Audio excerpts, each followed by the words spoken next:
Bonjour, bienvenue à tous. Nous sommes ravis de vous retrouver ce matin sur la radio Génial Taxi FM Lemay. C'est vrai, sauf que nous sommes à la gare routière de l'information. Rassurez-vous quand même, on est toujours en direct sur la radio. Avec mes confrères, puisque la presse insiste depuis quelques jours sur le 19e anniversaire du rappel à Dieu du général Gnassingbé Adémon, nous allons lancer clairement le débat et peut-être ramer à contre-courant, vous le verrez, en posant plutôt la question sur la gouvernance de son fils fort Gnassingbé qu'il a remplacé il y a 19 ans. 19 ans après, le général qui aura vraiment régné. Après, tout le monde peut avoir son idée là-dessus. On va revenir sur le sujet, vous le verrez clairement. Le mandat présidentiel au Togo pourra être rallongé de 5 à 7 ans. C'est une question. Le débat, en tout cas, est dans l'opinion et ça provoque la colère dans certains états-majors des partis politiques, surtout de l'opposition. C'est le contraire qui nous étonnerait. Demain, sur nos antennes, vous écouterez la réaction. Elle est ou elle sera violente de Maître Dodi Apevon dans les éditions de la radio. Je ne vous en dis pas plus pour l'instant. Ces sujets et d'autres aussi vont être abordés clairement ici en studio par Acha Ibrahim, Temps Nouveau, Olivier Adja, Arakiri, Afri Presse, Isidore Sassou Akolo, Actu Express et Francisco Napokura, Tampa Express. Bienvenue sur la radio.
De débat, d'infos et de sport. Avec mes confrères en studio, c'est vrai, vous aussi qui nous écoutez sur la radio, vous avez la possibilité, lorsqu'on entend clairement le débat, de nous envoyer des messages, SMS ou WhatsApp pour vous prononcer sur les sujets.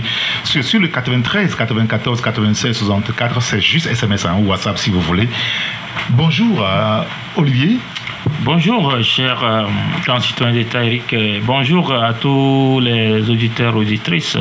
Bonjour aux fidèles de cette émission. Merci d'être là ce matin avec nous. Acha Ibrahim, bonjour. Bonjour Saint-Éric Gaton, bonjour aux confrères en studio, bonjour tous ceux qui nous suivent sur nous. Merci d'être là.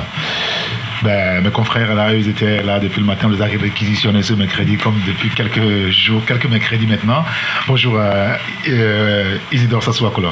Merci d'être là. Bonjour et bonjour aux confrères qui nous ont rejoints au studio. Nous sommes réquisitionnés depuis le matin 9h30. Et bonjour à toutes et à tous. Merci de faire le chemin avec nous, avec la radio Taxi FM. Vous savez, on est en mouvement quand même. Et il y en a qui descendent, il y en a qui montent et puis tout. Ça continue quoi. C'est ça le taxi. C'est ça le taxi, n'est-ce pas? Bonjour Francisco. Oui, bonjour, c'est cher Saint-Éric Gaton, bonjour aux auditeurs. Bonjour aux auditeurs. C'est exact. Alors on va y aller tout de suite et parler de la commémoration des 19 ans de disparition du général Gnassingbé Adémon. Et des souvenirs. Alors, quand on regarde, parce qu'on a eu quand même à regarder ou à voir les photos, pour nous qui n'étions pas à Accra, pour ceux qui étaient, ont eu quand même l'occasion de voir beaucoup d'étrangers qui étaient là. Qu'est-ce que ça signifie, Olivier, puisque vous étiez à Accra? Beaucoup qui sont venus, on a vu Mr. Forsoglu, Olusegun et Basanjo, on a vu beaucoup de diplomates, des anciens, je veux dire. Non, il faut dire qu'il y a des moments de triste, et comment il a de regretter mémoire. Je conçois que tu disais triste mémoire. Malheureusement. De regretter mémoire n'était pas ne faisait pas l'unanimité à l'intérieur du Togo, auprès des populations, ça il faut le reconnaître. Mais à l'extérieur du pays, pratiquement, il faisait l'unanimité sur la dimension d'homme d'État. D'accord. Sa dimension d'homme d'État, d'homme de paix ou de recherche de paix, c'est selon. Et donc, il avait beaucoup d'amis à l'extérieur du pays. Et ceci peut expliquer cela. Il y avait Nicéphore Sogo, ce sont des chefs d'État, des ex-chefs d'État qui l'ont connu et fréquenté. Et Olusegun Obasanjo, et des diplomates, des premiers ministres de Guinée, je crois aussi de Mali ou du Niger plutôt, donc qui étaient là pour célébrer au Comoro donc les 19 ans de rappel à Dieu du président de la République. Donc je crois que ça prouve qu'il avait donc une dimension africaine ou internationale. D'accord, on ne va pas oublier tout ce qu'il a fait, ses interventions dans certains conflits qui ont ramené plus ou moins la paix et le dialogue entre les fils voilà, du Tchad et d'autres pays. Donc, Côte d'Ivoire aussi. Oui, donc je crois que c'est ce qu'il faut dire. De toutes les façons, il n'est plus, on ne peut que célébrer sa mémoire. Oui, célébrer sa mémoire. Ça rappelle quand même des souvenirs, hein, rien que l'évocation de son nom, le général Gnassingbé Yadéban, à Tchaïbaïm. Oui, il fut président du Togo, vous savez, il a fait un très long moment à la tête du pays, donc il a vu passer certains présidents aussi, bien évidemment, et il a été aussi au cœur de certaines actions salvatrices, bien évidemment, pour la sous-région ouest-africaine, et même au-delà, puisque quand nous prenons la sous-région ouest-africaine, vous venez de l'évoquer, par rapport aux crises qui sont nées un peu partout, il a eu à donner son opinion, à envoyer les troupes togolaises pour aller jouer à la médiation ou bien pour être une force d'interposition. Et non seulement ça aussi, sur le plan humain, c'était un monsieur qui aimait quand même la compagnie, de bonne compagnie bien évidemment. Donc tout ce qui était à Lomé, et plutôt à Pia la dernière fois, que ce soit Olusegun Obasanjo, qui est aussi un général, vous savez, de l'armée, donc il a aussi cette affection entre militaires et autres là, donc son frère d'armes. Donc il est venu se recueillir sur la tombe de son frère d'armes. Et il faut préciser que ce n'est pas la première fois que Olusegun Obasanjo vient. À chaque 5 février, pratiquement, il est à Pia. Et Soglo, c'est vrai que les gens ne savent pas qu'il a quand même des familles au Togo. Et, bien sûr. Oui. Vous savez, sa maman est à Kosso, de la région de Litimé. Et non seulement ça aussi, c'est quelqu'un aussi dont le papa a beaucoup, en tout cas ces journées ici à Lomé, et non pas à Lomé mais au Togo. Donc vous comprenez les affinités, les relations, tout ça là. Et il fut aussi président, au moment où il y a des mois, il était président, donc vous comprenez que entre chefs d'État et surtout que le Togo entretenait il venait prendre le taxi, même le il venait prendre l'avion du chef de l'État pour des voyages, pour des sommets. Donc, vous vous rappelez de l'époque là quand même, hein? C'est amusant à l'époque. Oui, c'est amusant, mais vraiment. Oui, Kérépo aussi qui venait justement. Kérépo aussi venait. Donc, disons qu'ils ont gardé. Il y a un sommet de l'Union africaine, enfin de OUA. ACPU. Même de l'OUA, il venait aussi. Oui, de l'OUA aussi. Un seul sommet de l'UA. Oui, un seul sommet. Oui, un seul sommet. Oui, bon. Donc c'est ACPU. En fait, ils voyagent ensemble. Lomé 1, Lomé 2, Lomé 3. Non, lorsqu'il s'agit de voyager pour aller peut-être à Addis Abeba ou bien pour aller c'est pas ça le débat. à chose, il venait ici avec un petit aéronef, parfois c'est avec hélicoptère. Et l'hélico de Yadema parfois même, il va le chercher, il vient ici, ils prennent l'avion ensemble avec Yadema et ils allaient. Donc ça c'est des frères, c'est des amis. Nous le savons, c'est des frères, c'est des amis. Donc voilà, donc pour cela. Alors, non, qu'est-ce qui s'est passé? Il y a des bandes de son vivant. Je pense qu'Olivier l'a dit tout à l'heure. Ce n'est pas l'homme le plus aimé quand même au Togo. Bon, à l'international, c'est encore bon voilà. Mais qu'est-ce qui s'est passé que 19 ans après, certains n'arrivent pas à l'oublier? Est-ce que c'est le fils qui a créé ça, à votre avis, Francisco? Bon, vous savez, l'événement qui s'est déroulé à Kara le week-end Et il faut aussi rappeler de mémoire qu'ils ont également fait, disons, le sceau, les funérailles de la première femme d'Eyadema, Maman Longa, la maman d'Ernest Gnassingbé. Ah, ok. Oui, ça aussi, ça s'est déroulé au cours du week-end. Et donc, c'est, disons, deux événements en un qui a été fait. Et donc, en fait, Eyadema, comme il a dit, il avait une dimension très internationale. Et avait même des influences sur des présidents même de France. Oui. Mitterrand, qui était quand même un homme dur, et quand même Eyadema arrivé à l'influencer. On nous a même raconté qu'un jour, arrivé aux États-Unis, et Eyadema, d'habitude avec ses colis, et le manger togolais, il mange toujours local avec de grosses glacières bien remplies. Quand il voulait rentrer, on a voulu ne pas l'autoriser à ses bagages.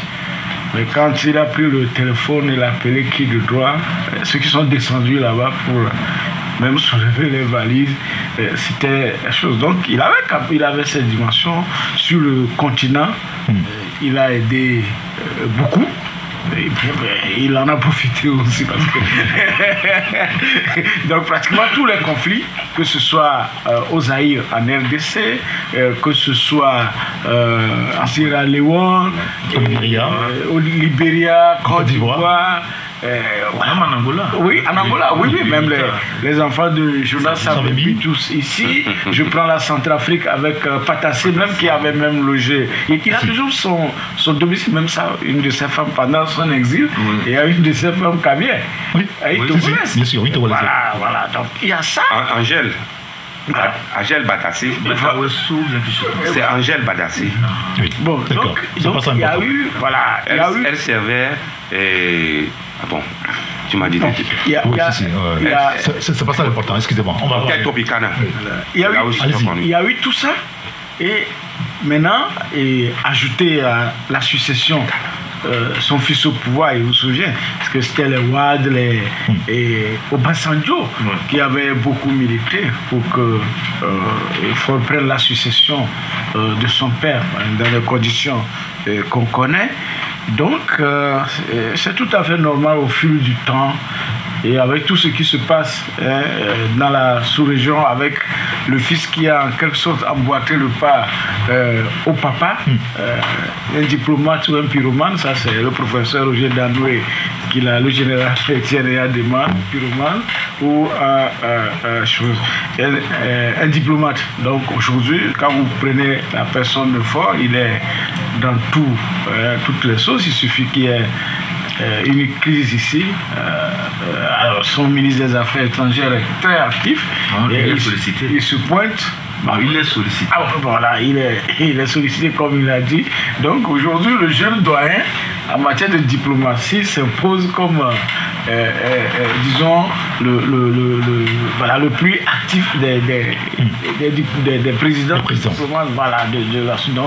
C'est tout à fait normal. Et puis n'oubliez pas le business, parce que aujourd'hui le Togo a demeuré ce pays stratégique où n'importe quel kidam peut descendre avec son trolley et se faire beaucoup d'argent. D'accord, très bien. Donc cela attire beaucoup. Voilà. Alors, on est en train de parler du général Gnassingbé Eyadema, et quand on parle du général Gnassingbé Eyadema, en même temps, on parle de Faure Gnassingbé, c'est-à-dire que ça fait 19 ans que Eyadema est mort. Et donc ça fait 19 ans que Faure Gnassingbé est au pouvoir. 19 ans après le décès du général Gnassingbé Eyadema, est-ce que le Togo se porte mieux aujourd'hui plus qu'hier? Avant de répondre à cette question, à supposer qu'en 2005, il y a eu alternance, est-ce que les manifestants dont vous venez de parler auront cette envergure? Elles auront lieu, peut-être pas l'envergure que vous voyez, vous. Voilà. C'est par là qu'il faut commencer. Bon. et dire que bon, tous ceux qui sont réunis, peut-être d'une manière ou d'une autre, ils ont pu bénéficier de la largesse du général Gnassingbé. Ah, c'est une autre vision de la chose que vous avez, vous? Non, ça c'est ma vision. C'est-à-dire que tout ce qu'on a vu là, c'est parce qu'ils doivent quelque chose au régime des Yadéman. Voilà. C'est ça? Et que Fora a entretenu. Non, pourquoi est-ce que vous pensez comme ça? Aux grandes dames. Non, attendez, pourquoi est-ce que vous pensez aux comme ça? grandes dames de nous, les Togolais. Et on a des amis parce qu'ils profitent de nous, que nous profitons d'eux? Mais non, mais c'est ça le réel problème du régime Gnassingbé, qui a pris le contre-pied des pères de l'indépendance du Togo, qui se sont acquittés des dettes du Togo.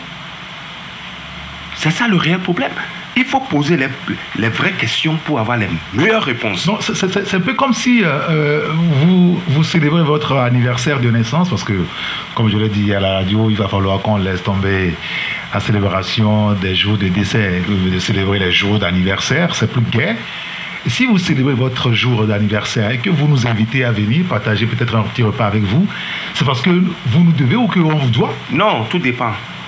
Ah ouais? Ce n'est pas à n'importe quelle invitation on répond. Tout dépend de vos relations. Et moi, je continue à dire que le régime Gnassingbé a vendangé nos avantages. C'est pourquoi tous ceux qui l'ont poussé à aller vers là sont avec nous aujourd'hui.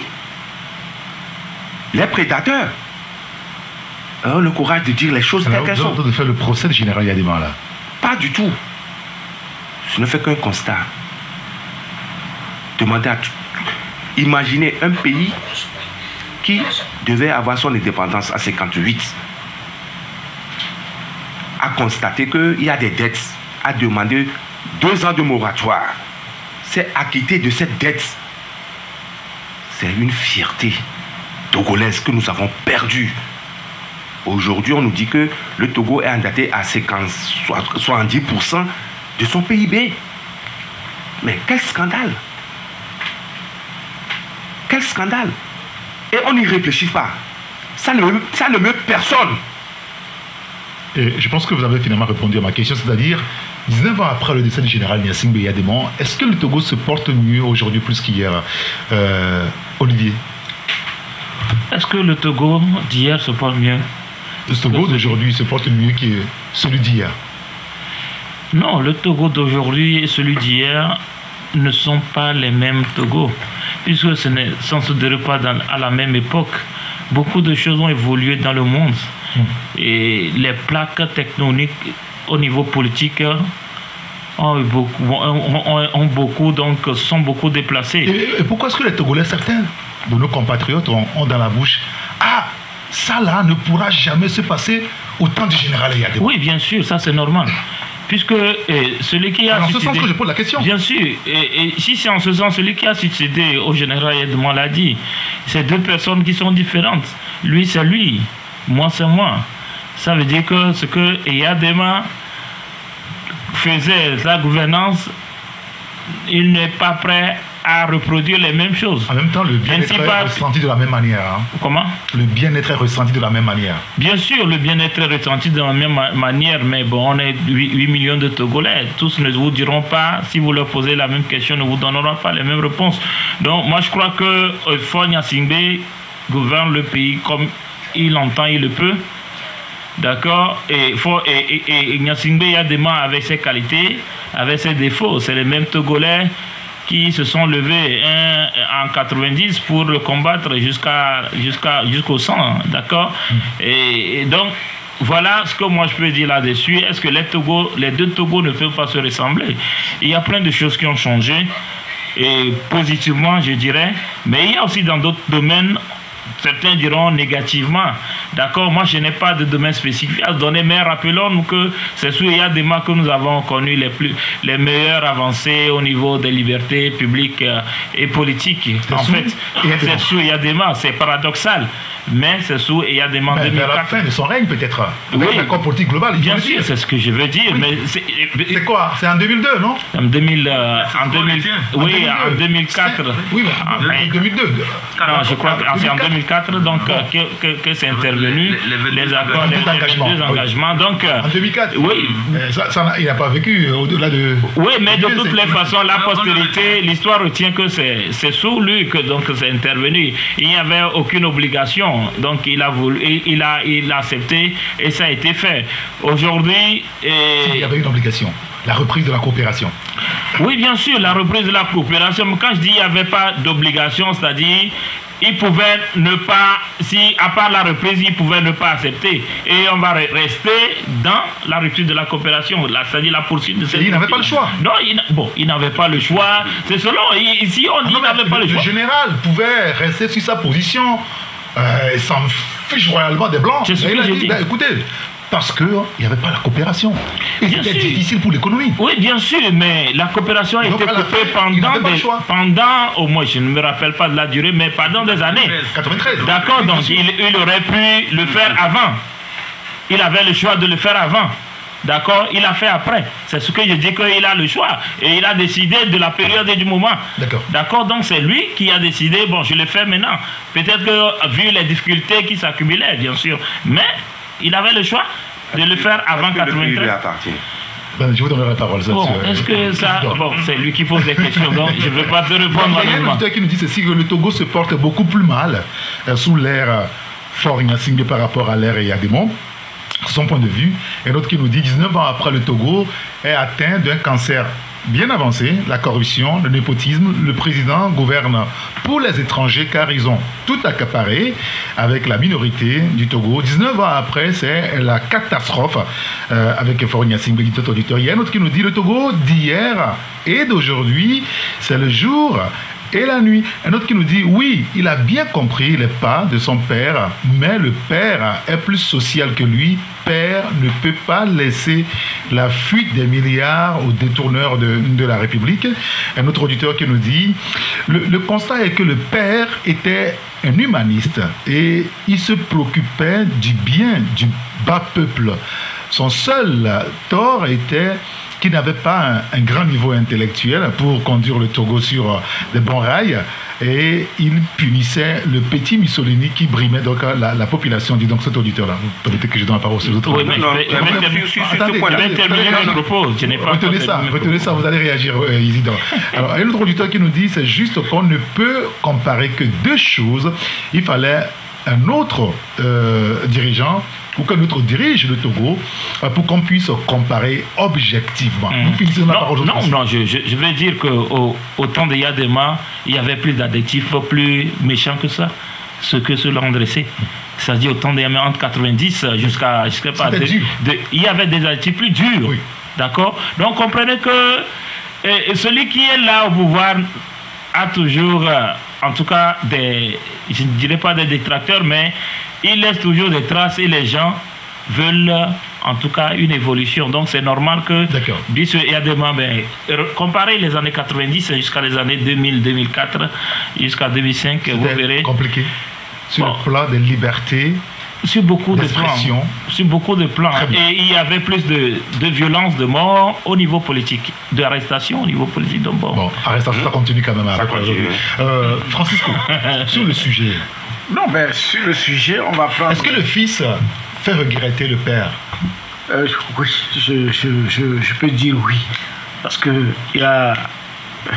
le doyen Isidore ici, parfois, quand il parle, pour avoir été étudiant au même moment que nous, on sait qu'il y a quand même une différence entre entre les personnes.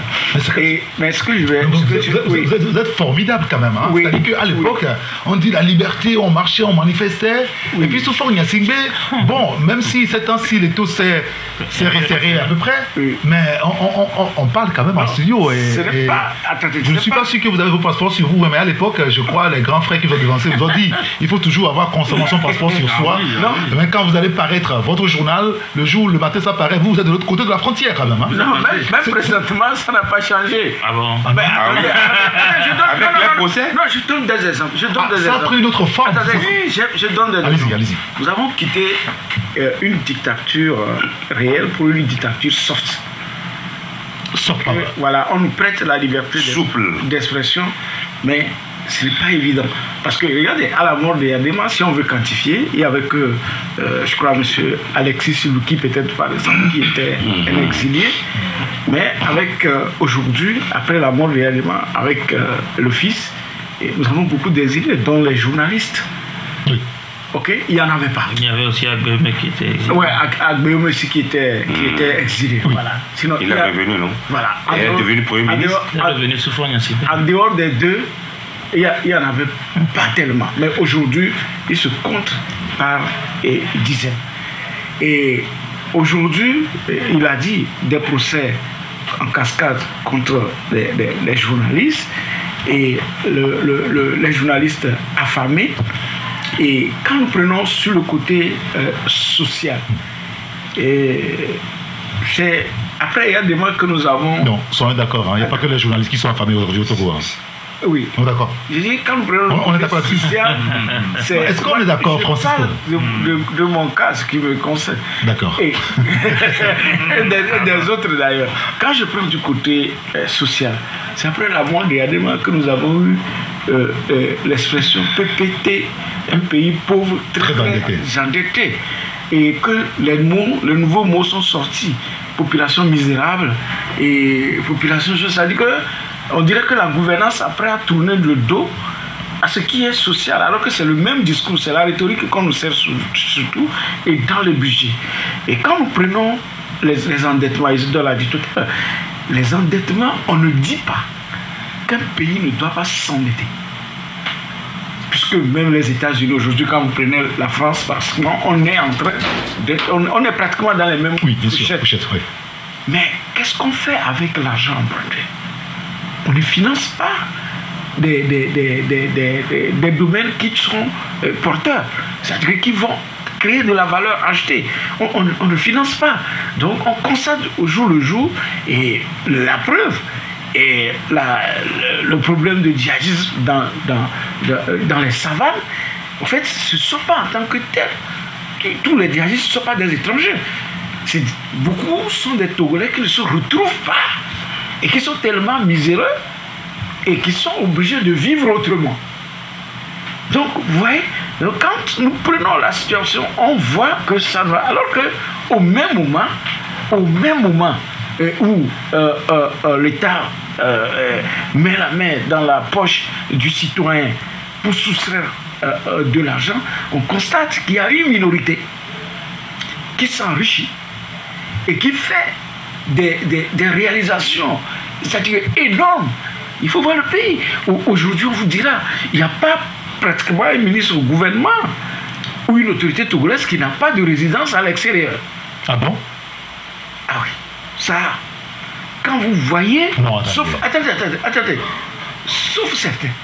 Ah mais voilà. Beaucoup. Il faut relativiser quand même. Oui, comme le dit le chef de l'État, la minorité. Mais quand il dit ce qui se passe, comment les gens vivent dans l'opulence, comment ils entretiennent leur famille, leurs enfants. Aujourd'hui, je ne sais pas, moi, je n'ai pas vu sur le campus universitaire en tant que tel, comme ça, les enfants de nos autorités qui viennent. Peut-être que vous ne les connaissez pas. J'en avais vu Dama Dramani, oui, mais attendez, oui, j'ai vu, mais pratiquement les gens, pour même le lycée, ils sont tous en Europe ou dans les écoles anglophones ou français, tout ça là. C'est ce qui se passe. Et c'est ça qui fait que les gens ont besoin de l'argent pour entretenir cette masse qu'ils ont déposée à l'extérieur et du pays. Donc, on ne peut pas aujourd'hui dire que la gouvernance est en train de s'améliorer. Au contraire, et quand on voit les endettements et la pression fiscale qui est effectuée sur les citoyens, on ne peut pas dire que le Togo va mieux. Donc, Faure Gnassingbé vous fait regretter Yadema. Oui, vous auriez aimé que Yadema revienne, c'est ça? Faire regretter, mais c'était dans la mémoire de certains Togolais, c'est réel. Hein. Pour certaines campagnes, Yadema n'est pas mort. Vous comprenez, les gens attendent quelque part qu'il allait sortir encore pour sauver, voilà, pour venir les sauver. mais tout ce qui se passe là où on est, bon, c'est lui, puisque c'est la continuité. D'accord. Voilà. Oui, Adja Ibrahim, sur le même sujet. Non, mais je dirais que il faut... Parce qu'on l'a dit, hein, si nous commémorons les 19 ans, après la disparition du général Yadema, ça voudra dire qu'il va falloir interroger la gouvernance de Faure Gnassingbé clairement. Oui, bien sûr, bien sûr. Et pourquoi nous continuons toujours par célébrer l'anniversaire du décès de Yadema? C'est parce que Yadema a marqué le pays. Et donc, il y a toujours des gens qui se souviennent de lui chaque 5 février. C'est comme un réflexe, hein. Les gens se souviennent de lui et les gens voudraient vraiment aller se recueillir sur sa tombe. Bon, maintenant, si nous voulons comparer l'époque de Yadema et l'époque de M. Faure Gnassingbé, nous dirons tout simplement que les temps ont évolué. Et la gouvernance aussi s'est adaptée au temps. Et si je prends un peu vers la fin de vie de Yadema à partir de 2004 en allant, puis avant ça à mort, Yadema était devenu beaucoup plus souple. Et je ne sais pas, peut-être qu'il avait son certificat de santé, et il avait des appréhensions, ce qui a fait qu'il a ramolli un peu sa façon de faire les choses, et donc il s'est engagé avec les 22 engagements, vous vous rappelez, avec l'Union européenne. Je me rappelle cette anecdote-là, et vous savez, quand le général sortait du camp, hérité pour aller à la maison et tout ça, on bloquait la voie. Et puis un soir à la télévision, il s'est étonné que quand il passe, il n'y a personne, il dit mais qu'est-ce qui se passe? Les deux voies étaient bloquées, donc il a décidé qu'on bloque seulement une voie. Et durant tout ce temps, il ne s'est jamais rendu compte de ça. Bon, il est dans une voiture fumée. Peut-être qu'il ne voit pas. Et donc voilà. Et moi je dirais que le temps a évolué et donc la gouvernance s'est adaptée aussi au temps. Mais sauf que avec Yadema a fait un coup d'État. Oui. Faure Gnassingbé est venu par élection. Coup d'État. Non, par élection. Coup d'État 2005. Il y a eu élection. Coup d'État. Il est toujours dans les traces de son papa. Il est venu à la suite des élections présidentielles en 2005. Moi, je ne retiens pas le coup d'État parce qu'entre-temps, il y a eu l'allégeance des FAT et on lui a dit que ça ne pouvait pas passer. Obasanjo était intraitable sur ce sujet et il s'est rétracté. Il y a eu le retour à l'ordre constitutionnel. Il s'est rétracté, Abbas Monfo a fait l'intérim. Alors là, c'était pas un coup d'État. Non, j'ai dit, il est venu à la suite, il est venu au pouvoir à la suite des élections. Je le répète. Non, et Yadema a participé au commando qui a déposé Sylvanus Olympio. Bon, Yadema... Qu'est-ce que tu en sais? Mon frère. Il n'y a pas que vous qui connaissez l'histoire du Togo. Vous n'êtes pas le seul l'histoire du Togo. Voilà ce qui s'est passé. Vous êtes historien, non? Que ce soit lui qui ait porté le coup fatal ou pas, ce qui est sûr, il faisait partie du commando. Qui est allé... Il a été repêché. D'accord, allez-y. En tout cas, c'est la version, mais la version que nous tenons, qui se trouve peut-être aussi dans les archives qui seront déclassifiées bientôt au niveau de l'Hexagone, oui. Nous aurons encore d'autres choses. Mais ce qui est vraiment vérifié, ce que certains officiels même ont eu à confier, parce que les Français en parlent, ils ont aussi des informations. Oui. Donc, ils ont dit qu'il faisait partie du commando. Et je me souviens qu'il y a des mois lui-même nous avait dit à Lomé 2 qu'il faisait partie du commando. Et l'itinéraire, tout ça, il nous avait décrit. Il nous avait dit là où il est passé, tout ça là pour aller faire. Et ensemble, ils ont fait le coup d'État. C'était une parenthèse. Oui, donc, Yadema, lui, il a fait le coup d'État. Faure Gnassingbé est venu au pouvoir à la suite des élections. Et Yadema, lui, se dit, lui, il a fait le coup d'État, il n'a plus le pouvoir. Vous comprenez? C'est comme une possession. C'est comme. Il a plus le pouvoir et c'est lui quoi qui dirige, c'est lui seul qui a le dernier mot. Et ça fait qu'il a gouverné ainsi, dans cet état d'esprit. Ça faisait que personne n'osait le contrarier. Ce qu'il dit, c'est ça qui passe. Parce que c'est lui, c'est sa chose. Mais avec Faure Gnassingbé, c'est une élection. Et à la suite de ces élections, les gens ont travaillé ensemble. Les gens ont fait la campagne. Et je me rappelle à l'époque, certains se vantaient même d'être des faiseurs de rois. Mais par la suite, ils ont déchanté. Vous suivez un peu mon regard. Et donc, avec ces gens qui se disaient, c'est eux qui ont fait venir, entre griffes, le petit, vous comprenez? Ça faisait qu'ils se permettaient n'importe quoi. D'où la gabégie, les détournements, la corruption qui a pris des proportions. Et entre griffes, le petit ne pouvait rien dire. Oui, c'était ça le symbole de la gouvernance aujourd'hui. Voilà ce qui s'est passé. Okay. Et ça fait que quand on veut comparer les deux époques, Eyadema était craint. Et tous ceux qui étaient avec lui avaient peur de lui. Personne n'osait le contrarier et personne n'osait faire la pagaille. Mais sous M. Faure Gnassingbé, comme il y a eu des élections, et certains se sont dit que c'est eux qui sont les faiseurs de roi, ils se permettaient n'importe quoi. Et bon, malheureusement, on ne voyait pas une réaction de chef opposé à leur errement ou bien à leur tout ce qu'ils faisaient. Excusez-moi, donc voilà un peu la comparaison que je voulais faire. Au Togo, on sait qu'il n'y a qu'un seul patron, c'est Faure Gnassingbé. Je ne refuse pas, je n'en disconviens pas. Et vous allez voir que, au fur et à mesure que nous évoluons, et dans un passé très récent, 2 ans, 3 ans, les gens ont vu un peu que le chef de l'État, autour de lui, mais vous comprenez, certains ne se permettaient plus certaines choses. Même les naissants, il y a les caïds qui ont été, maîtrisés. Les caïds qui décidaient de... Non mais, les caïds qui décidaient, qui faisaient de n'importe quoi, qui avaient le droit de tout ça, là, qui pouvaient aussi, de leur propre chef, depuis leur maison, téléguider des choses. Mais aujourd'hui, quand vous appelez quelqu'un pour une intervention, j'ai eu beaucoup de comptes rendus, des gens m'ont dit beaucoup de choses, que avant, mais quand on appelle telle autorité, tel officier pour qu'il débloque cette situation, mais c'était à la va-vite. Mais maintenant, ils disent, ah non, on ne veut pas, maintenant avec les... Oh, c'est trop compliqué. Maintenant, c'est parce que l'autorité de l'État est en train de s'affirmer. D'accord. Et nous voudrions que les autorités togolaises aillent dans ce sens. Les laisser aller, les gabégies, n'importe quoi, la pagaille, il faut lutter contre ça pour que nous ayons vraiment une époque... Améliorer la gouvernance finalement. Bon, il y a des choses qui se sont dites tout à l'heure. Vous n'êtes pas d'accord, Isidore? Pas du tout. Allez-y maintenant, vous avez la parole. Non, au fait, comparer... Vous allez apprendre à être patient. Hein? Oui, allez-y. Comparer les deux hommes, il faut se référer à leur parcours. On traite Gnassingbé et Eyadema d'homme affable parce qu'il est sorti de nulle part. Faure Gnassingbé est né avec cuillère dorée dans la bouche. C'est pas interdit non plus. Hein. C'est pas interdit. Okay. Il y a certains réticulés. Si vous allez chez Faure Gnassingbé, du coup, j'ai faim, il va te demander, va manger. Il vous a déjà dit ça? Je ne le sais pas. Mais lui ne connaît pas la faim. Non, il n'a jamais été... Non, explique, on ne comprend pas. Il dit va manger, quand tu vas faire, tu vas manger. Oui, comme si tu peux aller ouvrir le frigo, et prendre tout ce que tu veux. Il ne connaît pas cette réalité.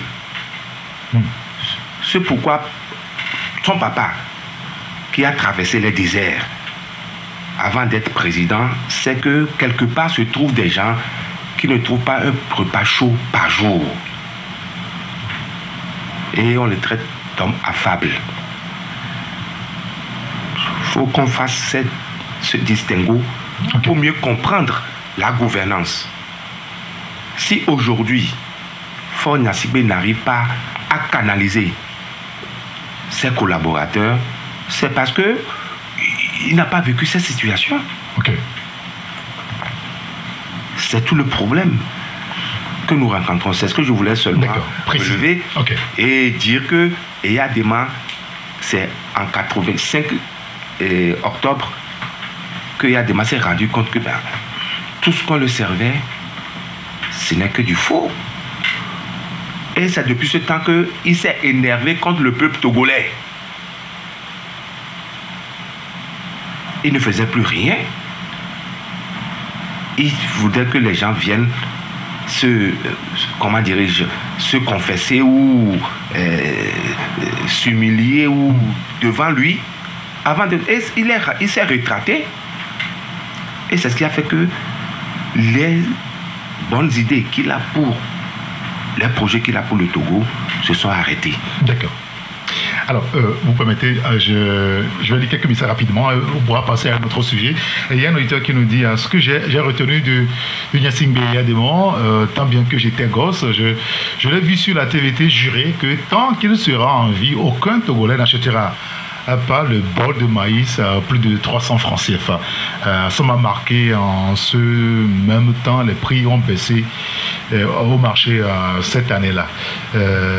Bon, vous qui avez plus de lucidité, est-ce que c'est vrai? Non, oui, c'est vrai. Non, c'est vrai. C'est là où on a créé les silos avec... Même après les silos de Togo Grain, même quand on parle de carburant, oui.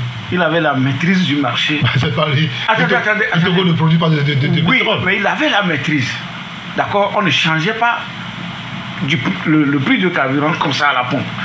Le maïs, je vous dis que c'est un monsieur qui avait des gens dans des régions à qui il donnait des moyens d'aller faire du stock, sachant qu'il peut avoir du maïs qui traverse les frontières. C'est pas comme ce que Ansat fait aujourd'hui. Il y avait une relation de confiance entre les paysans et ceux qui collectaient le maïs. Et donc, quand la période arrive, on injecte ce maïs. Donc, les gens ne sentaient pas. C'est à la mort des Yadéma que le maïs est allé à 1000 et quelques sous comme il Babnant. Il vous souvient? Oui, bien sûr. Voilà. Et donc, pour terminer sur la personnalité, oui. Parce qu'on va parler du sujet. Ce comparatif, et aujourd'hui, à la mort, et il n'y avait pas de prisonniers politiques. Aujourd'hui. Oui, parce qu'il en a libéré pour pouvoir faire l'accord avec les Blancs. Voilà. Mais aujourd'hui, il y a beaucoup qui sont en prison. Même la famille, il y a des... voilà, le plus gros de la famille, Pachanya Singwe, qui devait être aussi peut-être... avec qui on a fait allégeance. Oui, à Pia pour la commémoration, n'est-ce pas, des 19e anniversaire, il n'y était pas. Il y a d'autres membres de la famille, même d'ailleurs, qui n'ont pas fait le déplacement. C'est pas la première fois, de toute façon. Oui, donc, en fait, ce qu'on dit, c'est que il y a beaucoup de choses, bien certes, Acha Ibrahim l'a dit, il y a des infrastructures, mais au fur et à mesure le pays se développe, la population se développe, ce n'est pas seulement le nombre de députés qu'il faut organiser, il faut penser à l'eau, il faut penser à la route. Aujourd'hui, quand vous voulez prendre des routes comme la nationale numéro 1, vous avez même peur avant d'avancer. D'accord? Donc cette route n'a plus, disons, ne peut plus contenir le trafic et la massification des engins. Donc voilà des choses que... Je voulais ajouter... une minute, je voulais ajouter quelque chose. Oui, l'affaire de Cabinda. Oui, Cabinda. Oui. Vous savez que c'est une répression. Bon, on a écouté ça, mais il n'y a pas de preuve. Mais il n'y a pas de preuve. Mais je vous dis, c'est les gens de Savibi qui se sont vengés du Togo. Bon, nous, on a vu un groupe de rebelles qui font partie de Savimbi, qui avait dit qu'ils voulaient saboter la CAF et qu'ils ont prévenu la CAF plusieurs fois parce qu'ils ne sont pas d'accord par rapport à la gouvernance de leur pays et tout ça. Bon, voilà.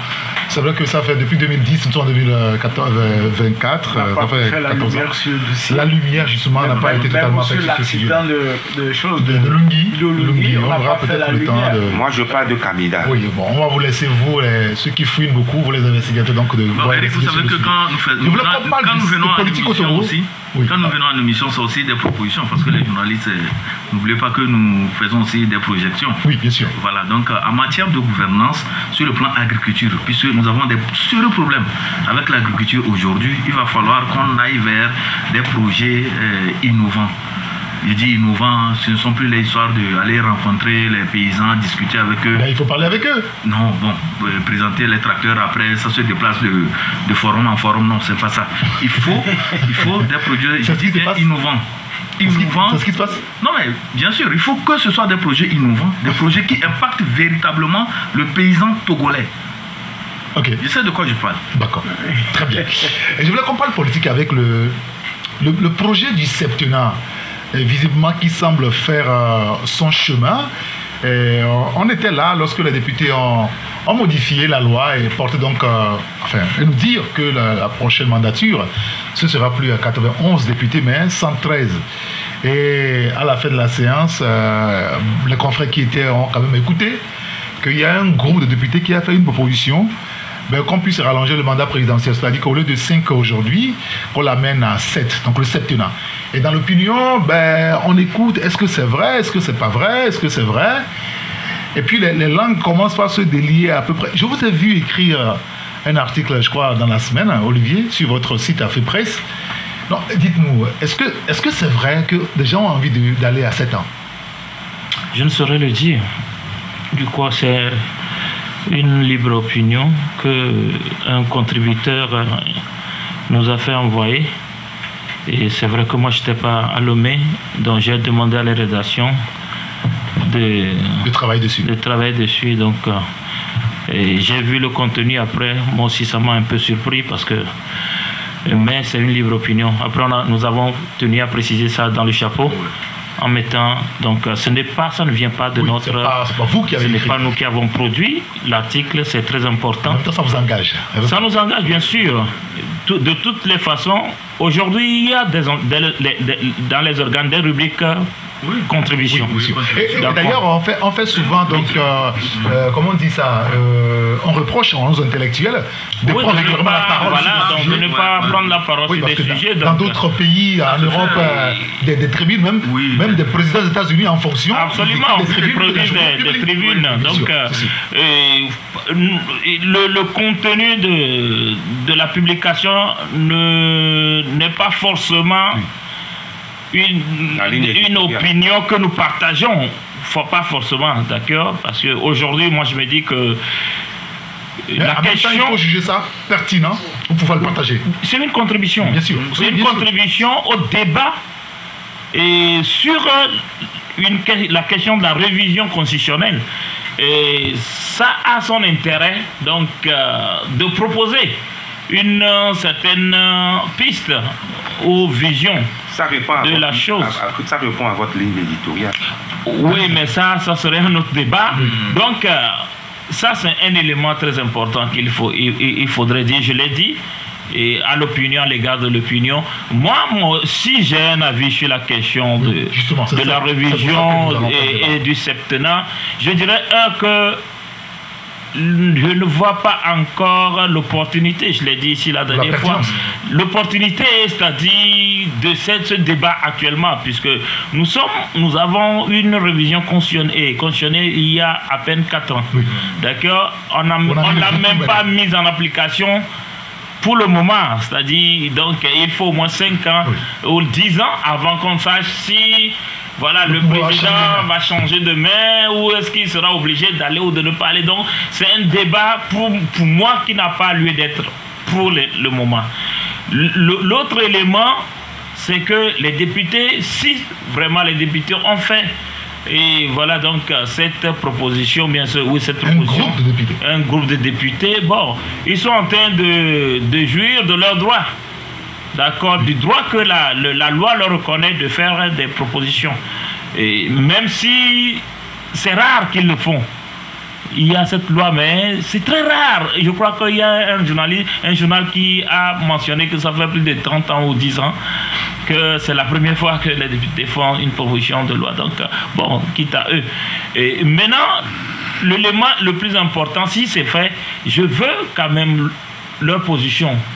Comment ils défendent ça? D'accord? Et qu'est-ce qu'ils nous disent? Quels sont les éléments, les arguments qui sont posés pour pouvoir défendre ce projet-là? Et en ce moment, moi personnellement, je serais à l'aise à l'analyser dans le fond. Mais je dis encore que s'il faut demander mon avis, c'est qu'il n'y a pas encore l'opportunité pour pouvoir parler de révision, alors qu'on sort d'une révision qui n'a pas encore eu ses effets sur le parcours politique de notre pays. D'accord. Oui, Francisco, est-ce que c'est pertinent de commencer par évoquer le septennat au Togo? Vous savez, l'attitude de Macky Sall nous montre que les gens sont prêts. Comme je le dis souvent, que nos dirigeants ont juste peur de la honte qu'ils auraient si ils devaient circuler comme nous, c'est-à-dire que sans tout le confort, l'appareil de l'État. Et donc, il préfère être président, même si vers là où on l'amène, c'est la fatalité, un trou. Il préfère y aller. Et ceux qui font ces genres de propositions, il faut qu'ils se le mettent en tête. Que tous les faiseurs de roi que nous avons connus, ou bien qui se disaient faiseurs de roi, sont passés par la prison. Ils vont le faire, mais ça leur sera fatal demain. Donc, pour moi, comme il l'a dit, ils ont tous les moyens pour en arriver. Ça veut dire que si on met ce débat au vote à l'Assemblée, ça passera, de toute façon. Mais ça passera. Quel est ce député qui va aller contre? Il faut voir tout ce qui est voté. Malgré la bonne foi de certains députés, j'échange avec certains, malgré leur bonne foi, mais c'est là à la main levée. Vous vous rappelez que une fois même, pour le vote je crois que c'était en 2007, pour le vote du règlement intérieur de l'Assemblée nationale, il fallait aller au vote au bulletin secret. Les gens ont eu peur et qu'ils ont dit non, on doit faire à la main levée pour qu'on puisse voir ce qui est qui. Mais l'homme politique doit prendre de la valeur, doit se donner de la valeur, doit être en phase avec la réalité.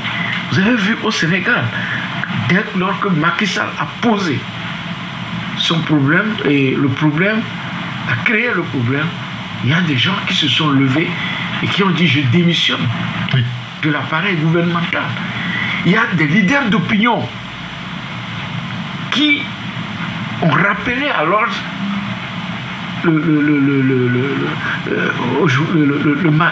l'homme qui joue le sale jeu. Donc vous voyez, donc il faut que dans le pays également, que les gens aient le courage. Parce que c'est l'histoire. Demain, quand ça va vous arriver, il ne faut pas rester là-bas crier comme une chèvre qu'on a attachée pour amener à l'abattoir. Mais il faut être en mesure d'assumer. Donc nos hommes politiques ne sont pas là où nous sommes. Les préoccupations des Togolais, ce n'est pas un septennat. Aujourd'hui, quand vous sillonnez tous les Togolais, c'est la misère, la corruption. C'est aujourd'hui AMU, ou bien voilà. L'assurance maladie universelle. L'assurance maladie universelle. Et les coupes effectuées dans les salaires des gens. C'est-à-dire cette diminution drastique des salaires. 5%, je crois. Oui, 5%. Non. Pour ça évolue selon les Non, pour je dis, les gens, il y a des gens qui n'ont pas pu honorer leur engagement vis-à-vis des banques. Les gens sont sous prêt. Oui. Mais comment on gère ça? Comment gère ça? Ça fait le mois prochain. Ça veut dire que le salaire du mois prochain va tomber aussi dans un trou. Ah non. Ah ben écoute, nous sommes en train de faire un travail sur ce dossier et pour dire que même le chef de l'État a essayé de faire un prêt aux Togolais. Comment ça? Oui, un mois de salaire. C'était l'année dernière. Ah oui, pendant la Covid. Oui. 13e mois. Façon 13e mois. Mais déjà, on a demandé qu'on va rembourser, mais ça n'a pas été fait. Mais en cours d'exécution, on a dit on arrête. Quand on a vu la misère des gens, le chef de l'État a dû décider chose. Oui. Et pour revenir à Yadema, il y avait les 13e mois qu'on annonçait la veille des 13 janvier. Mais il n'y en a plus. Maintenant, c'est la ponction régulière, pose de péage, et je ne sais plus quoi. Donc, c'est la préoccupation des Togolais. Et si les députés veulent faire des propositions, c'est lorsque la loi des finances était arrivée à leur niveau, qu'ils devaient prendre la loi des finances et décortiquer pour savoir que les taxes qu'on est en train de créer ici et là, aujourd'hui, les taxes pour sortir les véhicules du port autonome de Lomé, si vous en achetez, sont énormes. Et donc, il y a des conséquences. Donc, c'est la préoccupation des Togolais. Donc, messieurs les députés, mesdames les députés, tenez compte que c'est les populations, peut-être qui vous ont élu, parce que c'est ça, ou bien on dit qu'ils ont été élus. Et sachez que la haute trahison n'est pas pardonnable. D'accord. D'accord. Alors, je vais lire quelques messages dans la parole à Acha et puis à Isidore sur le sujet. Il y a un autre auditeur qui nous dit, est-ce que cette proposition ne va pas entraîner une modification de la Constitution et la remise du compteur à zéro? Vigilance, dit donc l'auditeur. Un autre qui nous dit, s'il doit avoir changement de mandat, il faut passer par voie référendaire, selon notre Constitution. Maintenant, si ce pouvoir veut le faire sans référendum, il le fera. Il suffit de voir le cas sénégalais. En réalité, je ne vois pas la pertinence de ce septennat. Il n'y a que les intellectuels, qui pouvaient avancer à ce genre d'idées, dit donc l'auditeur. Il y a un autre qui nous dit, les présidents du Sénégal, du Togo, de la Côte d'Ivoire ne veulent pas quitter le pouvoir. La preuve, Ferdinand Haïté l'avait écrit, qu'ils ont refusé de signer le protocole additionnel sur la limitation du mandat présidentiel à Abuja. Rien ne m'étonne sur le septennat de Faure Gnassingbé. Regardez le Sénégal, dit donc l'auditeur. Il y a un autre qui nous dit, on fait la pause? Est-ce qu'il y a la pause? D'accord, très bien, merci. C'est la tactique de compteur à zéro qui est en marche. Et après, ce sera un projet de royaume du Togo. Écrivez-le et cachez ça. Que Dieu nous donne vie. Vous rappellerez un jour. Voilà, c'est ce qu'il dit. C'est le diktat, ou c'est la tactique des dictateurs modernes de ce 21e siècle. À chaque fin de mandat, on modifie la Constitution en changeant le nombre d'années de 5 à 7 ans, de 7 à 8 ans encore, et le compteur est à zéro pour piller plus. Certains Africains pensent qu'eux ont le droit d'être présidents et d'autres non, dit l'auditeur. Un dernier message, il y en a beaucoup, avant de donner la parole aux autres, revenir au débat. Je veux que nous donnons le nom du groupe parlementaire qui a fait la proposition des 7 ans. Le peuple a besoin de connaître le groupe parlementaire pour tenir compte des élections à venir. Bon, vous le saurez bientôt. Pour finir, Acha a dit tout à l'heure que les gens viennent au pouvoir par les élections. Vous avez... Attendez, oui, mais il a dit qu'il y a venu au pouvoir par l'élection. Et je prends le référendum. Quand on parle de référendum, c'est des élections. Oui, bien sûr. Tampa Express a écrit un article, il y a je crois que c'est l'année dernière, pour dire qu'il n'y a aucun président, depuis Sylvanus Olympio, qui soit venu au pouvoir au Togo par des élections, soi-disant même transparentes. Donc, pour les élections, c'est tout comme si les députés vont voter, c'est encore mieux, parce que ça va nous faire peut-être un peu d'économie que d'aller convoquer un corps électoral. D'accord, qui va coûter un peu plus cher. Toute la base électorale est déjà faussée. Acha Ibrahim, sur la question du septennat. Bon, sur la question du septennat, je pense que moi, mon opinion est claire là-dessus. J'ai dit ça ne vaut pas la peine. Parce que je l'ai toujours dit, en 2019, il y avait une tentative lors de la révision constitutionnelle. À l'époque, j'avais dit que les gens sachent qu'ils sont face à l'histoire, qu'ils se lisent bien, parce que les gens vont retenir beaucoup de choses s'ils engageaient le pays dans des aventures qui ne sont pas vraiment les aventures que nous, Togolais, nous aurons voulu. Aujourd'hui, dans certains pays, il y a des gens dont la postérité ne retient que des choses vraiment assez amères. Ça fait que les gens ont envie même d'aller pisser sur leur tombe. Ça veut dire qu'ils sont tombés, comme on le dit, dans l'égout de l'histoire. Ils sont tombés dans la poubelle de l'histoire. Donc que les gens sachent, quand ils veulent proposer quelque chose pour la République, que ce soit des choses qui vont amener la République vers... Parce qu'on connaîtra leur de toute façon. Ça c'est clair. Et vous savez, à l'époque, celui qui était à l'initiative, c'est un monsieur qui venait de l'Europe. Et les gens lui ont dit clairement, ils lui ont dit que ce que tu es venu proposer ici, au Togo, est-ce que tu aurais eu, disons, cette audace de proposer ça d'où tu viens? Il est toujours à l'Assemblée. Ah bon? Celui dont vous parlez est toujours à l'Assemblée. Les gens le connaissent. Donc vous comprenez, donc si les gens veulent tenter ça encore, parce qu'à l'époque, vous savez, Abouymo était à l'Assemblée nationale. Et il avait dit que, mes amis, faisons attention. Ce que vous proposez là, ce n'est pas bien pour notre pays. Moi, je ne trouve pas l'opportunité. C'est 5 ans. Après 5 ans, si quelqu'un veut aller aux élections, mais la personne va aller Bon, en même temps, pourquoi on va aller au septennat? En même temps, il y a excusez-moi, en même temps. Il y a quoi au juste? Est-ce que c'est mauvais le septennat? Est-ce que c'est un problème? Le Sénégal a tenté, entre-temps ils sont revenus. Oui. Ou bien? Oui. Et pourquoi ils sont revenus? Au moins allons prendre conseil auprès d'eux. Peut-être que bon, ça ils sont en difficulté aujourd'hui. Voilà, donc s'il y a eu difficulté là-bas, nous n'allons pas nous aventurer vers cette difficulté. Nous n'allons pas nous aventurer vers des situations qui peuvent nous créer des ennuis. J'ai dit c'est 5 ans ici. Ça ne nous a créé aucun problème. En 2010, il y a eu les élections. En 2015, il y en a eu. En 2020, il y en a eu. Ainsi de suite, continuons. En 2025, il y en aura. 2030, il y en aura. Celui qui veut être candidat, mais il vient, il est candidat et le peuple tranche. Moi, je pense que c'est 4 ans. Mais pourquoi les gens veulent aller vers le septennat? Il y a quel agenda? Il y a quelle intention? C'est ça la question. Ah oui. Donc, moi, qu'est-ce qui se cache derrière? Qu'est-ce qui se cache derrière? Parce que quand moi je prends un peu ce qui s'est passé, par exemple, par rapport à la réforme constitutionnelle en Côte d'Ivoire, à l'époque, l'idée c'était de sauter le verrou du 3e mandat et d'amener quelqu'un à faire le 3e mandat. Mais ils ont enjolivé la chose qu'on ne voyait pas le côté possibilité de 3e mandat, mais on disait que non, et c'est par rapport à l'évolution du temps, c'est par rapport à nos mœurs, et on a glissé l'abolition de choses, comment l'appelle-t-on, de la peine de mort. Et on trouvait que c'était vraiment une avancée notable, et qu'il y a nécessité de voter cette constitution, parce que dans cette constitution, on a aboli la peine de mort. En fait, c'était un maquillage, vous comprenez. Les gens pensaient qu'il y avait des gens moins avisés pour comprendre ce qui se tramait par la modification de ces constitutions. Je pense qu'au Togo, moi je l'ai dit, nous n'avons pas de députés de qualité dans cette législature. Moi je le dis et je l'assume. Non, en même temps, non, moi je l'assume. C'est moi qui le dis. Oui, bien sûr. Moi je l'assume. Parce que les débats, ce n'est pas ça.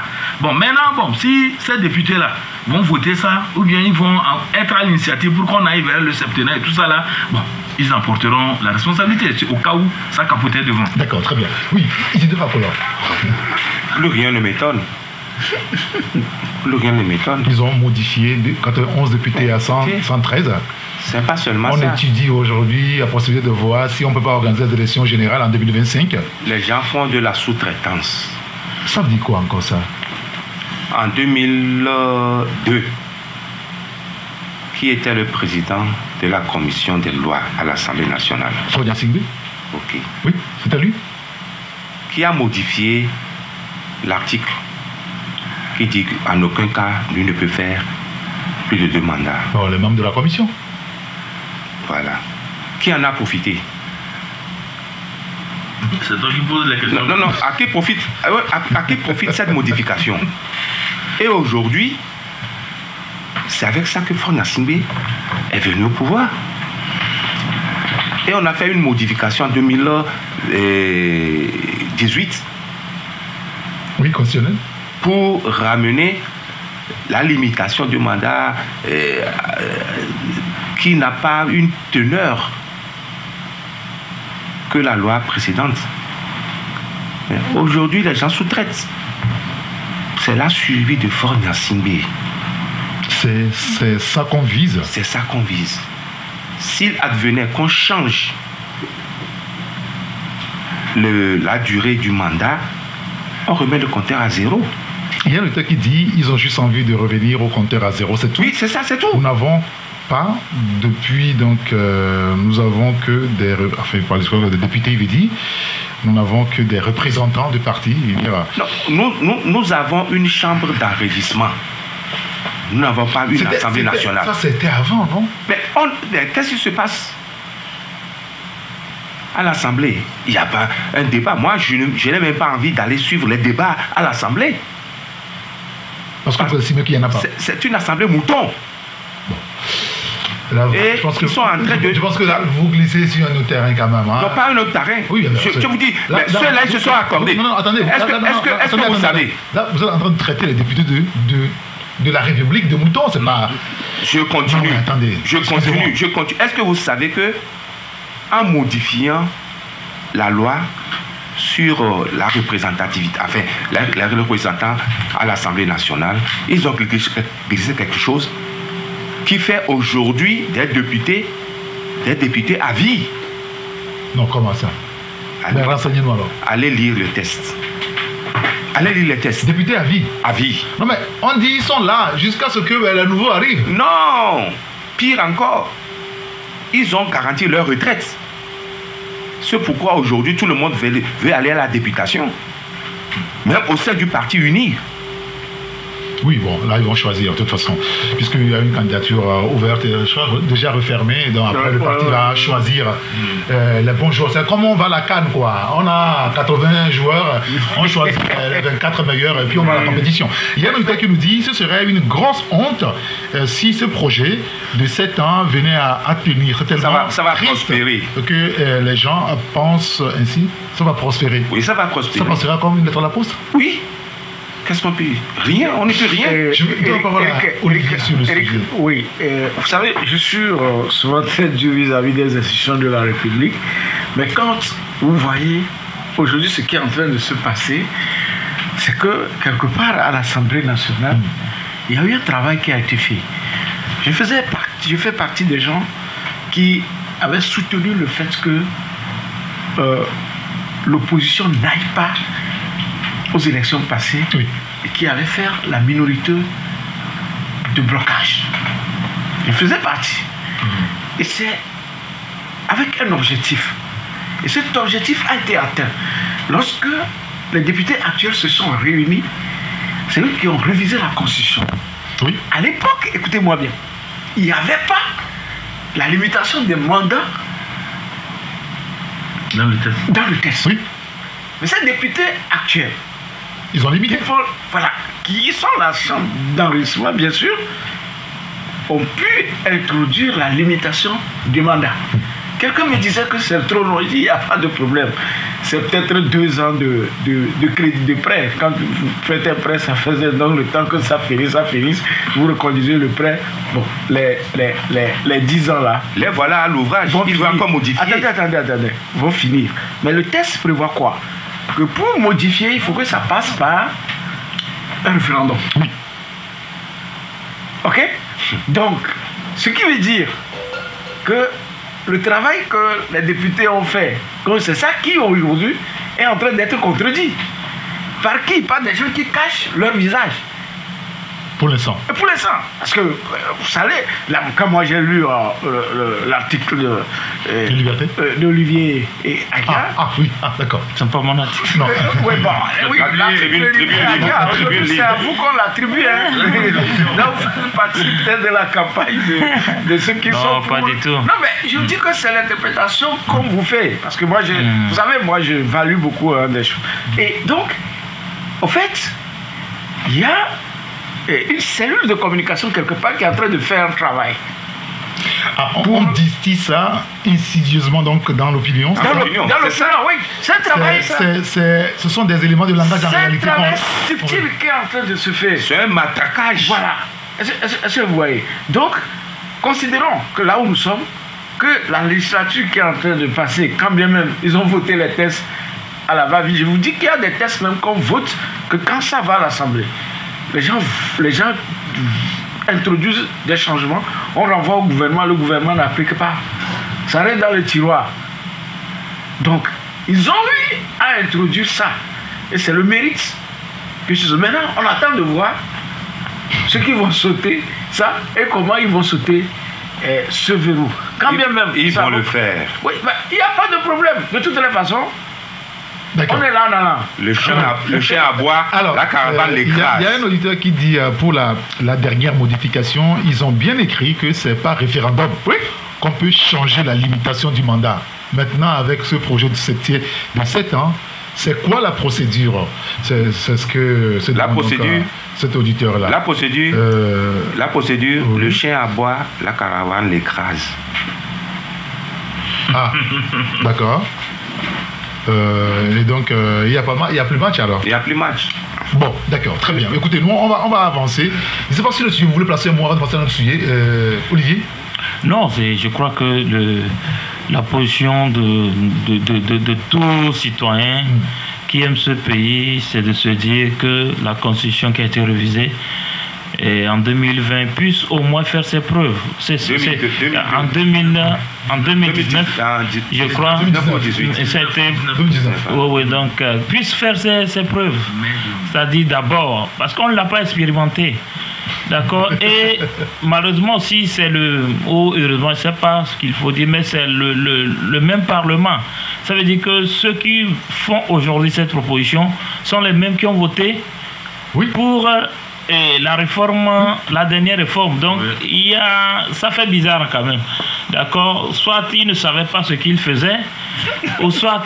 voilà, donc c'est la question. Moi, l'opportunité et aussi le fait qu'on ne laisse pas le temps à la révision qu'on a faite, on a eu à faire la dernière fois, faire ses preuves et qu'on apprécie en tant que citoyen, on se dise, ce n'est pas bien pour nous, on va encore changer. Une constitution ne doit pas être comme, je sais pas, un papier, hygiénique qu'on prend à chaque fois et qu'on change à tout. Donc on ne peut pas revisiter la constitution à chaque 4 ans ou 5 ans. C'est un peu dommage. Je crois que jamais presque. Oui, c'est un peu dommage, mais je dis encore que ces députés, nous les attendons pour qu'ils défendent leur projet et qu'on ait les motivations pour pouvoir en juger. Alors, monsieur, merci beaucoup. C'est vrai qu'il y a des messages, on va y revenir tout à l'heure dans moins de 10 minutes maintenant pour les directs aussi, pour les auditeurs. Alors, sur la question du Sénégal maintenant, juste, je voulais avoir votre avis là-dessus. Macky Sall, est-ce qu'il est en train de gaffer sérieusement, Tcha? Gaffer, je ne dirais pas qu'il est en train de gaffer, mais il est en train de jouer avec le feu. Pourquoi je le dis? Parce qu'il y a un processus qui est déjà engagé. Vous savez, avant qu'on arrive à ce processus, il y a eu beaucoup de tribulations, il y a eu des affrontements, il y a eu beaucoup de choses. Et surtout la phase des parrainages, tout ça, là, nous avons vu ce que ça a entraîné. La phase des parrainages, ce que ça a entraîné. Et après que la Cour constitutionnelle ait statué aussi sur les parrainages et tout ça, là, jusqu'à aller arrêter la liste des candidats, tout ça, là, nous avons vu tout ce qui s'est passé. Mais les Sénégalais ont gardé leur calme parce qu'il y a le fait que Macky Sall ne sera pas candidat. Ils ont gardé leur calme. On a dissous le parti de Sanko. Bon, c'est passé, presque. Les gens sont de fait aussi la région en prison. La région en prison, Sanko n'est pas candidat, tout ça là, bon, tout ça, bon. Les Sénégalais ont accepté parce que leur problème c'est qu'ils ne voulaient plus de Macky Sall. Parce qu'il va partir à la suite de ces élections. Mais le voilà qui remet en cause le processus qui semble être déjà bien lancé et on décide d'aller jusqu'en 2000. À la fin de l'année, donc 15, un an encore, 15 décembre. Voilà, donc c'est comme un an encore de bonus pour les 5 ans qu'il venait déjà de passer. Dieu seul sait. En 2000, à la fin, en décembre 2024, peut-être qu'il va évoquer une autre raison pour remettre en cause le processus électoral qui devait être normalement bien huilé et se tenir. Il va encore remettre ça en cause, ça fait 7 ans pour lui. Vous comprenez? Et ainsi de suite. Donc les Sénégalais, eux, c'est un peuple que je connais, ils sont extraordinaires. Je pense qu'ils ne vont pas se laisser aussi entraîner dans ces aventures et ils sauront la réponse appropriée à opposer à Macky Sall. Finalement, est-ce que ce n'est pas les Africains qui ont des problèmes sérieusement? Oui. Bon, hier on a lu le communiqué finalement de la CEDEAO qui demande à Macky Sall le respect, le retour à l'ordre constitutionnel. Retour pédalage. Oui, la CEDEAO qui maintenant juge l'opinion et avance tout doucement pour ne pas... Parce qu'elle a trop de problèmes actuellement pour en créer encore au Brésil. Mais est-ce que finalement c'est pas nous, en réalité, les Africains qui ont des problèmes? Non, c'est les Africains. Mais regardez en Occident, regardez en Europe. Les règles démocratiques sont là.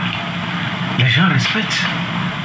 Et quand quelqu'un tente, comme l'a une fois essayé Donald Trump, mais il y a les institutions fortes de la République qui se sont mis en branle. Il a dû quitter. Maintenant, il veut revenir, mais légalement. Mais c'est le problème en Afrique. C'est les Africains même, d'abord. Même quand vous recevez des ordres, des instructions, mais regardez votre pays, regardez votre avenir. Est-ce que sans vous, le pays n'existe pas? Mais le cas du Sénégal, c'est que Macky Sall, c'est un mauvais perdant. C'est comme quand on était enfant. Tu sais, toi seul, tu avais ton Watapolo dans le village, tout le monde. Quand on te sort du jeu, tu prends ton ballon, tu prends le Watapolo, tu pars. C'est fini. C'est ce qu'il est en train de faire. C'est une mentalité de gamin que malheureusement Macky Sall est en train d'expérimenter. Et j'ai lu hier, juste à Janvon, à Ziadouvo, le confrère, qui à l'époque, quand il nommait son premier ministre, il avait déjà écrit qu'on risque d'arriver à ce scénario burkinabé où lorsque Koulibaly est décédé d'un cancer foudroyant et que Ouattara n'a plus trouvé de défunt parce que pendant sa durée, c'est seulement un Ivoirien qu'il a pu former à sa taille. Bon, bref, c'est ça qui est arrivé. Aujourd'hui, vous avez vu que même le Premier ministre est contre. Oui, bien sûr. Mais organiser les élections, clarifier les choses jusqu'à ce stade, la veille, et dire que vous reportez, et une assemblée nationale.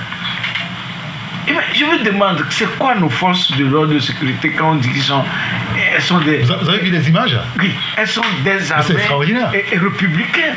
Ça, ce n'est pas une armée républicaine. Une armée républicaine, c'est comme aux États-Unis qui étaient prêtes à aller soulever Donald Trump pour jeter dans la rue. Heureusement qu'il n'a pas osé. Mais il faut que vraiment nos forces de l'ordre et de sécurité nous montrent qu'ils sont pour le peuple et non qui travaillent pour un président de la République, comme l'avait dit Agboyomé lors de la conférence nationale, quand il prêchait, il disait que je travaille pour le président de la République. Non, voilà, il s'est trompé. S'il avait travaillé pour le peuple, il n'allait pas être aujourd'hui à l'exil. Oui, bien sûr. À l'exil, dans son champ de maïs. Ouais. Très bien. Oui, mais attendez, c'est-à-dire au-delà de Macky Sall et tout ce qui se passe aujourd'hui à Dakar, au Sénégal, pour tout dire, je parlais de l'Afrique, mais je veux qu'on juge à peu près aussi le comportement de la CEDEAO. Vous vous rappelez, juste au lendemain, même soir de message de Macky Sall à la télévision, la CEDEAO a sorti un communiqué, et puis hier, il sort un autre communiqué. Ça vous étonne à peu près? Non, pas du tout. Pourquoi? De toutes les façons, je crois que cette crise-là, elle met la CEDEAO en difficulté. Elle est très malvenue. En réalité, l'ennemi numéro 1 aujourd'hui de la CEDEAO, c'est Macky Sall. Voilà un pays. Il plombe un peu plus encore. Le Sénégal, qui est présenté en modèle de démocratie dans la sous-région, même plus qu'au-delà en Afrique. Et qui était le bon élève qu'on pouvait présenter, qui se permettait même de donner des leçons donc, aux autres. D'accord? Et la CEDEAO étant en but ou en difficulté avec les 3 pays de l'AES ne pouvait plus espérer ou attendre un conflit, une crise venant du meilleur élève de la classe, bon, du soi-disant meilleur élève de la classe. Donc, la CEDEAO a du mal à prendre position. C'est-à-dire, qu'est-ce qu'il faut dire, qu'est-ce qu'il ne faut pas. Je crois que le dernier communiqué était plus courageux que le premier. D'accord? Et ils ont essayé de façon diplomatique. C'est d'abord une organisation diplomatique. D'accord? Donc, elle n'utilise que les codes de la diplomatie internationale. Les gens voudraient que la CEDEAO se lève et dise, bon, désormais Macky Sall, et voilà, tu as mal fait et reviens sur ta décision. En diplomatie, il faut lire entre les lignes. D'accord? Donc la CEDEAO est mal en point aujourd'hui. Et c'est les chefs d'État même qui le donnent les coups les plus difficiles. Ouais. Maintenant, en ce qui concerne Macky Sall et sa décision ou sa posture, je crois que il met le Sénégal dans de sales draps. D'accord? Donc Macky met le Sénégal dans de sales draps. Mais bon, on va y venir.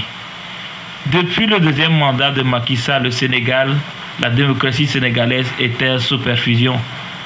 C'est-à-dire, oui. Donc c'est un malade. Et on arrête des journalistes, on ferme les stations de radio, on bastonne, on tue dans la rue. Oui. Et puis personne ne dit rien, en fait. C'est ça aussi le drame. D'accord. C'est-à-dire que vous avez la communauté dite internationale qui fait toujours du 2 poids 2 mesures et qui vous dit que bon, celui-là, c'est un bon violeur, il peut violer. Et celui-là, c'est un mauvais violeur, il n'a pas le droit de violer. C'est ce qui fait que nous sommes dans cette situation. Et là, ça encourage ou ça montre la voie à d'autres potentats qui voudraient bien faire comme eux.